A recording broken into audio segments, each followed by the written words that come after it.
Please stand for the Pledge of Allegiance.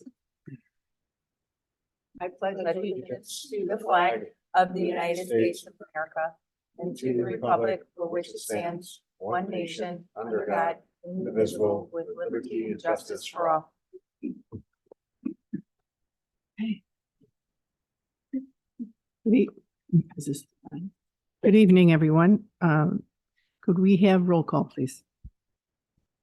Sanfilippo. Here. McCarty. Here. Carstensen. Here. Madigan. Here. Turner. Here. Penny. Here. Announcements and correspondence. Just an update with regards to some of the matters that have gone before the village board since our last meeting. It's been over a month since we met. So the final plat and annexation for the marketplace property those were both approved by the village board. And ordinances have been approved. In addition, the proposed EMB sign at the Antioch Fire District Station 1 was also approved by the village board. And thirdly, the EMB sign at the Antioch High School and the variance was also approved as it relates to the square footage of that proposed sign. So that concludes my update to the Planning Commission. Thank you, Mr. Garrigan. Okay, and then we move on to the approval of the March 6th and April 3rd, 2024 Planning and Zoning Board meeting minutes as presented. Do I have a motion? I'll make a motion to approve. Second? Second. Roll call? Sanfilippo. Yes. McCarty. Yes. Carstensen. Abstain. Madigan. Abstain. Turner. Yes. Penny. Yes. Okay, now we move on to public comments. Is there anyone that has any comment?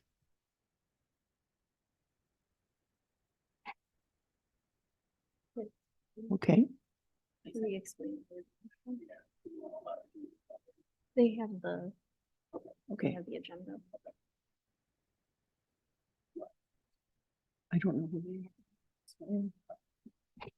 Do we have a bunch of students here from high school or the grade school? Okay, Okay, got it.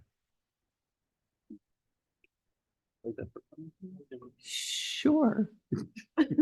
I don't know. How about we can tell them what we're doing, Yeah. right? So we just so you guys know, we follow that agenda on the paper, right? And then what we just did is when we approve the minutes, that's the notes from the week before, right? So we have people that take notes on everything that we do.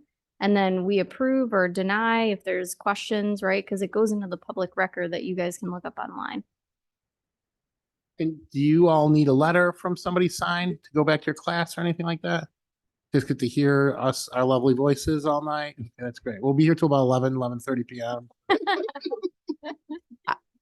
I do apologize. I didn't know you were here for that. Otherwise, I would have explained it to you. I do want to make a comment, though. We do have a commissioner that has stepped down. His name is Mr. Stephen Ryan. I just want to acknowledge his time on the board. He was here for a number of years, and we would just like to thank him for his time on this commission and acknowledge that he was a valuable member of this commission, and he will be missed. So thank you, Steve, if you're listening in. We do appreciate your time here, sir. That'll be in the notes. And it will be in the notes. Thank you, Steve. And we move on now to old business. Mr. Garrigan. Yes, the first case is the existing for public hearing. This is, let the record reflect, this is a public hearing being heard pursuant to public notice. It's a Starbucks, proposed Starbucks on Route 59. The applicant has requested a continuation of that matter. So we're requesting a continuation of the Starbucks case to the June meeting. The basis for the continuation is, as of this date, staff has not received the proposed elevations.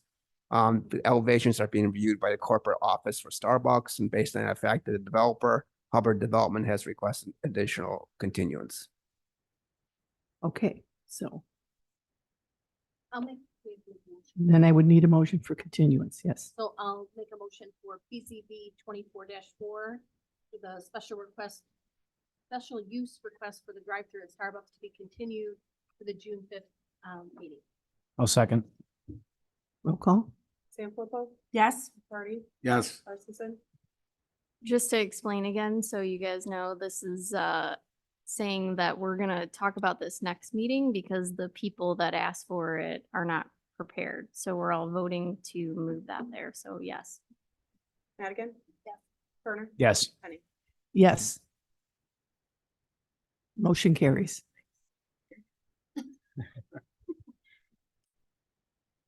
Okay, the second matter that comes before the planning commission this evening, let the record reflect this is a public hearing being heard pursuant to public notice in accordance with state statutes. This matter, Madam Chairperson, comes before you this evening for a special use on a variance for a proposed cannabis dispensary.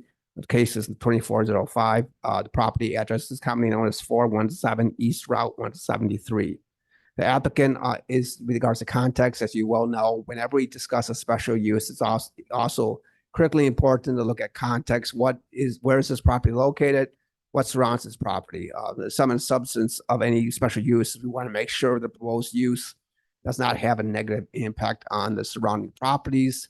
And therefore, we want to look at the surrounding properties. So you can see on the proposed retail center, again, commonly known as 417 East Route 173, is a retail. It's approximately a 22,000 square foot retail building between the existing Walmart and Menards. This sounds like deja vu over again. You'll recall last year, a different applicant did come before the planning commission before you last year in 2023 with an application for a cannabis dispensary, literally for the same location that we're going to discuss tonight, specifically suites 106 and 107 at the property commonly known as 170 East Route 173.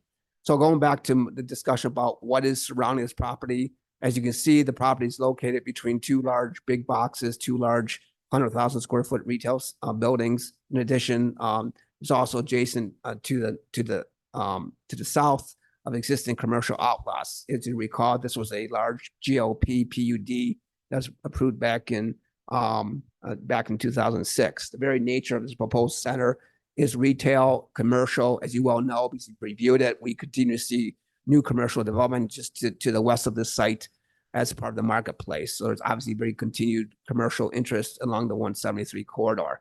So with regards to the context, the property to the north, the property to the east, the property to the west, the property to the south is all commercial. And again, the second aspect is the applicant is requesting, going back to the special use. What is the basis for the special use? Well, this property is zoned B2. All properties, all cannabis dispensaries in accordance with the terms of the zoning ordinance for B2 require special use. So the basis for the special use is the B2. There's also a requested variance. The village's cannabis ordinance states that cannabis dispensaries cannot be located within 1,000 feet of certain uses, i.e. examples, schools, parks, things like that. But also the state statute in our ordinance identifies daycares. There is an existing daycare just adjacent or just to the south of the Aldi's. Existing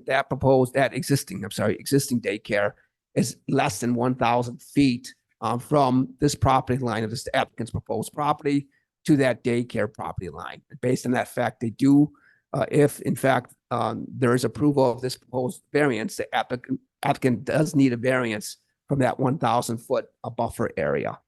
So the basis I want to go, as you well know, there are required findings of facts for any special use. The first finding of facts for a special use, the proposed property will not be injurious to or enjoyment of the other adjacent properties.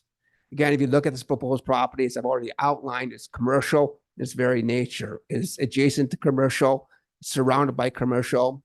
There is no factual basis to indicate that the proposed 2,600 square foot dispensary would have any negative impact on the adjacent commercial properties.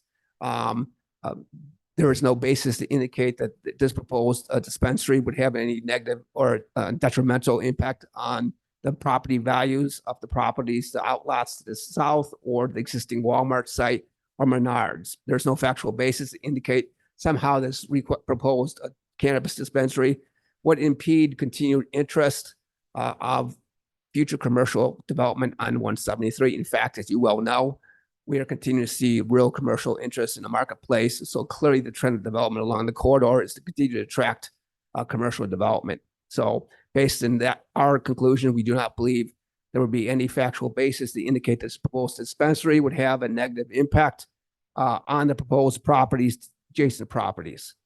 With respect to other factors we look at is one of the factors that we want to discuss, which we discussed at the previous applicant, is this proposed 24 square foot facility, the question about parking. Obviously, dispensaries can potentially have an impact on additional parking. This proposed 24 square foot would technically by our ordinance require 8 parking spaces. Currently, just to provide you a summary, there are existing right now, there are 136 parking spaces that services this 22,000 square foot retail center based on one, basically a space per 300 square feet. This center would require 74 spaces. So on a macro level, 74 spaces. In fact, this retail center incorporates 136 parking spaces. But this 2,400 square foot suites or the proposed cannabis dispensary would only require 8. Now, the applicant has identified that internally they need a minimum of 16 spaces. So based on staff review, there still is ample parking. There's a surplus of parking. We do not believe that there would be a parking issue if this proposed cannabis dispensary is approved. The applicant has identified, and I think council and the applicant are here this evening, and they can provide additional illumination and information pertaining to the general operations of their business. But generally, the average customer will come in, they will pick up the cannabis. Their average visit is approximately 5 minutes based on the information provided by the applicant. There is, for the record, no cannabis lounge. There will be no consumption of cannabis on their premises. So it's literally picking up their merchandise and leaving. So again, the applicants identified approximately average visit of 5 minutes. They can provide additional illumination on that information if there's any questions. The second factor is required for a special use is the establishment of a special use would not impede the normal and orderly development, improvement of adjacent properties for uses permitted. Again, as we already identified, staff does not believe that a 2,400 square foot cannabis dispensary would have any negative impact or impede the trend of development along this Route 173 commercial corridor. This is a relatively small retail space. In fact, one of the challenges of this retail space, there are extensive vacancies here. So actually approving this cannabis dispensary would help the existing building owner to basically occupy 2 existing vacant suites. And so one of the challenges staff has had is finding end users for this existing retail building, which again, which had a number of vacancies for many years.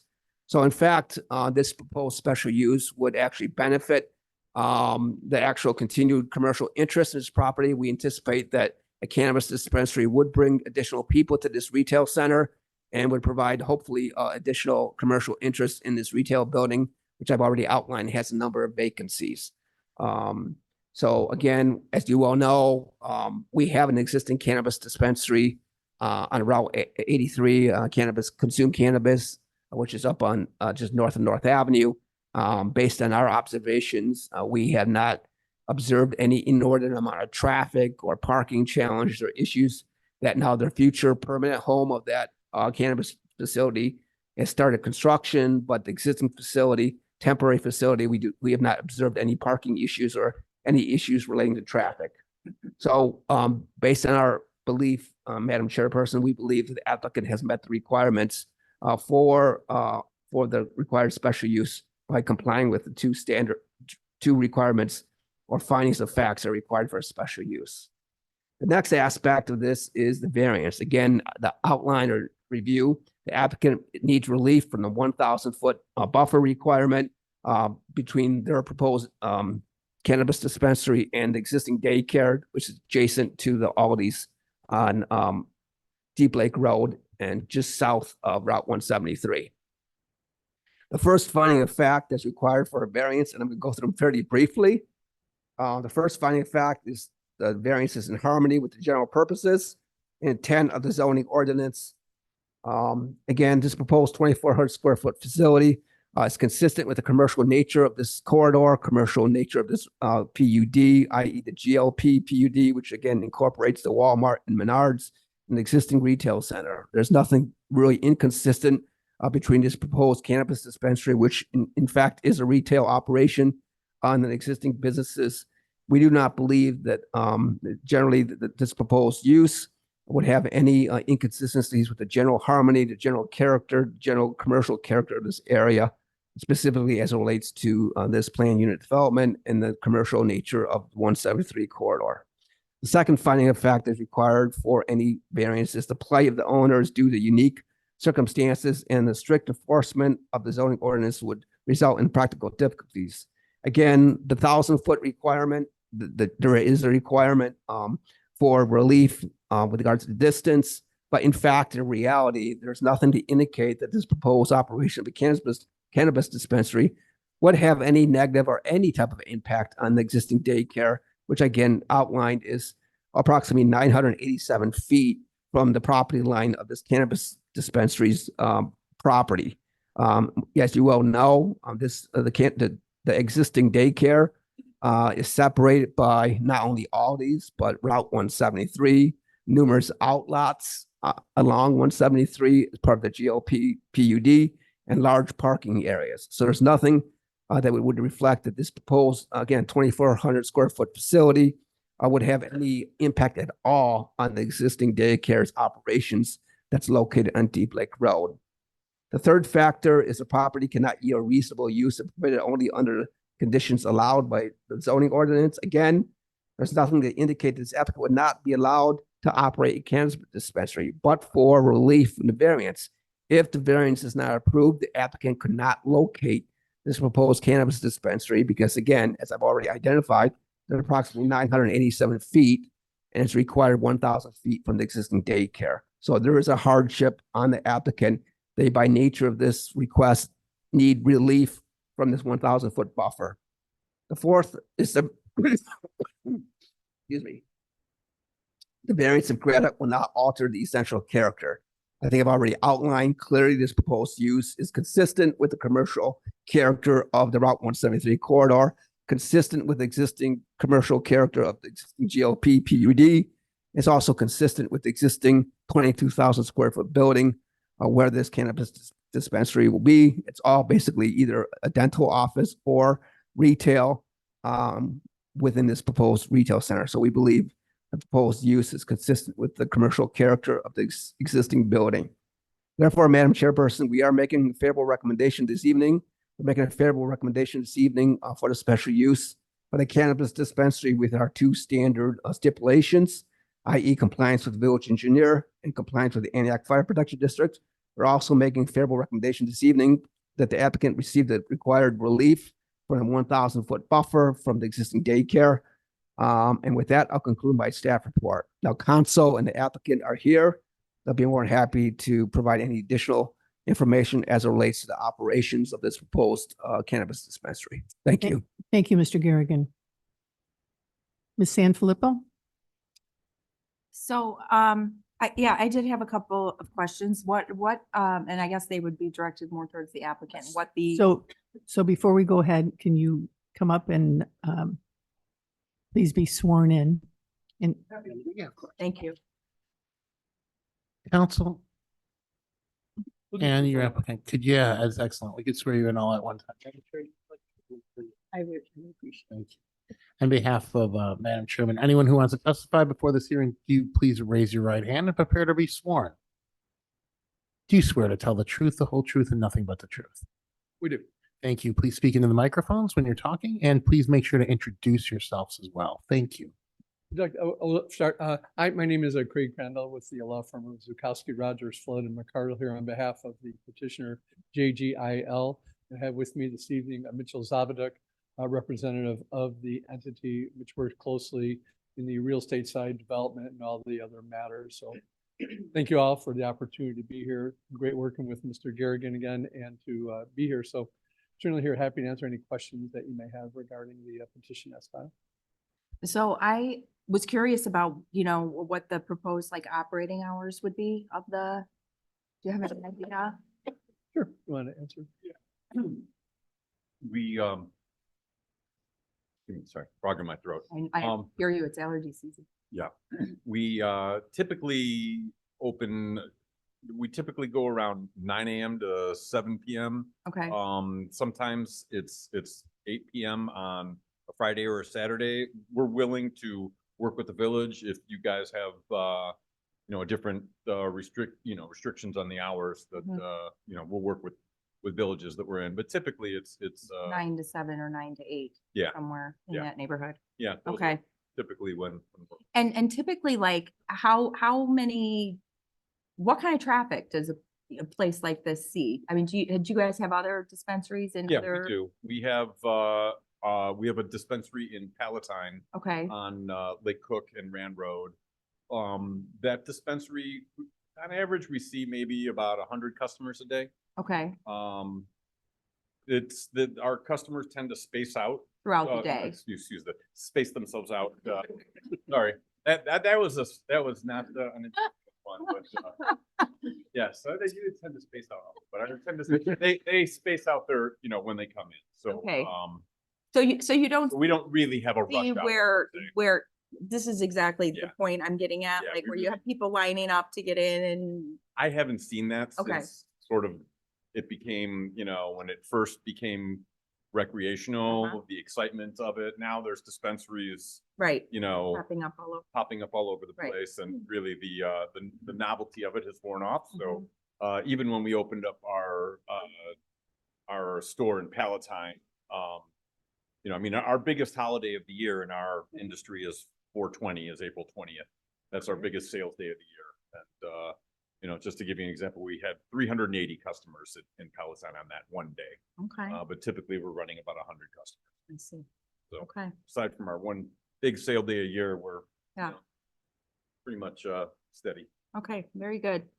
I think the only other question, it's probably more for staff, and there have been no concerns, right, from the daycare facility about this use? No, we've received no complaints and we've observed no issues with Okay. that current temporary All right. facility.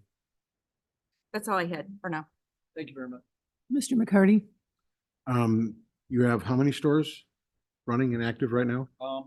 We have about 15 in the country.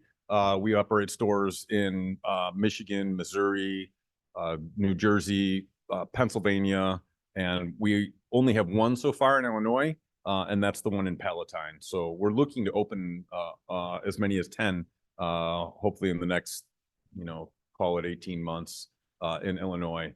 So this is our big push right now, is to open a few in Illinois, and this is our home state. We're all based in Illinois. Okay. So Have you experienced any security issues at any of your facilities? not really, no. I mean, the worst that we've had is, somebody that, doesn't understand our return policy and might get, a little upset about that. We don't take returns on this stuff. It's not like Walgreens. So that's somebody told me that from our security guard at Palatine the other day, that the guy got very, Irate. Okay. indignant. But All right. aside from that, we have so many cameras. Our cannabis dispensary is such a secure location. We actually embellish the security for the area. So we have 2 security guards on staff. We've got about 50 cameras. We cover inside, outside, everywhere. And most folks that would try to do ill will would notice the cameras everywhere and the security guards. So Hence the operation needing 15 parking spaces because you have a lot of staff on hand. yeah, we Okay. typically have about 6 to 8 staff members on going at any one time, and then you need some parking for the employees. Per state law, we're only allowed to have 2 people in the sales floor per one employee that is on the premises. Anywhere in the premises doesn't have to be on the sales floor, but so that limits the amount of people in there as well. Okay. And then your security is basically based around your back room. Your front room doesn't have much of anything in it, but Oh no, every room is covered, every square inch and every. I'm just saying secured as in Oh, for the product. yes. Yeah. Oh, absolutely. Yeah. There is in Illinois law prohibits having any product on the sales floor. Right. So any of those packages that you see when you're, if you go into a dispensary, those are all dummy packages with nothing inside. All of our product is kept in the vault. Okay, all right, thank you. I have no further questions. Ms. Karstensen? Just again for the students, so we voted on another applicant that tried to come here for this. So we set a precedent, I think, with that. And we have to do a good job of asking if this applicant is gonna stick to what we are looking for the community, right? So safety, are they gonna do a good job and bring in tax revenue, right, for this village? Things like that. That's what we're asking them. Yep. Ms. Madigan? No question. Mr. Turner? So I think the first question I have is maybe for Mr. Garrigan. Just from a like village board prerogative perspective, is the intention to have 2, 3, 5? Like, is there a parameter on what we're trying to accomplish? As we speak, there are two approved licenses. Now, there is a legal issue that I'm working with the village attorney on formally rescinding the previous applicant. They made it quite clear they're not proceeding, so we will be working on a rescission of that actual license before we probably concurrent or before we approve this potential license. But yes, the board did approve 2 licenses. Okay, and then this one would then flow right into that one. Yes, this would technically be the second one contingent on some type of rescission of the previous issued Okay. special use. Okay, and then just for the record, I know that we're not talking about a lounge at all, but there is no intent for lounge, liquor license, gaming, anything like that. No, none of the above, correct. All right, cool. Thank you. That's all I have. And I have no questions. So Thank you. at this point, then I would ask for a motion. Correct. Yes. So I'll make the motion for BZB 24-05, consideration of a variance for the operation of cannabis dispensary at property commonly known as 417 East Brown, Route 173, Suites 106 and 107. And do I have a second? Second, Roll call? Sanfilippo? Yes. Cardy? yes. Parkinson? Yes. Madigan? Yes. Turner? Yes. Penny? Yes. Motion carries. I'm sorry, that was a variance, right? We also need a special use. We need a Yes, special we're gonna do this. And we need a second motion. I motion for BZB 24-5, consideration of a special use for the operation of the cannabis dispensary at property commonly known as 417 East Illinois Route 173, Suites 106 and 107 to be approved with the stipulations by staff. And I'll second. Roll call?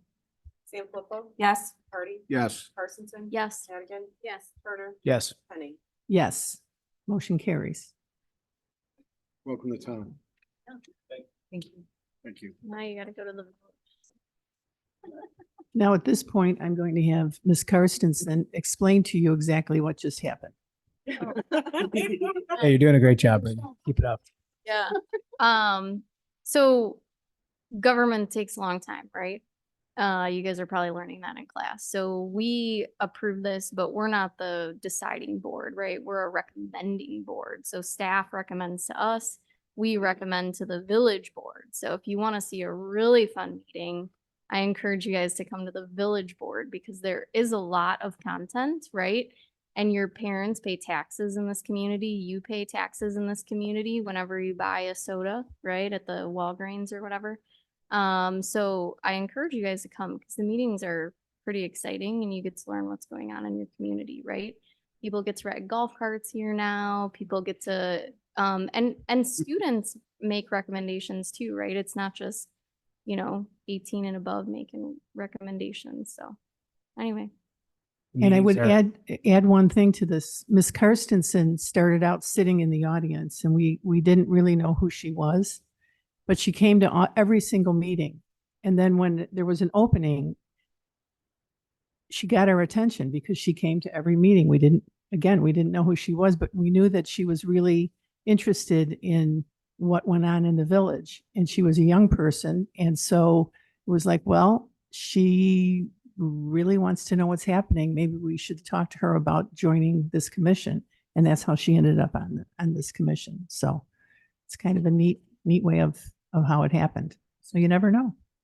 And if you ever have any questions, this room, there's a village board meeting every other Wednesday. And then once a month is planning and zoning, which you're at tonight. And then once a month is the park board meeting. So you can find out a ton of what's going on within the community by just Wednesday nights. So now I need a motion to adjourn the meeting. So moved. Second. Meeting adjourned.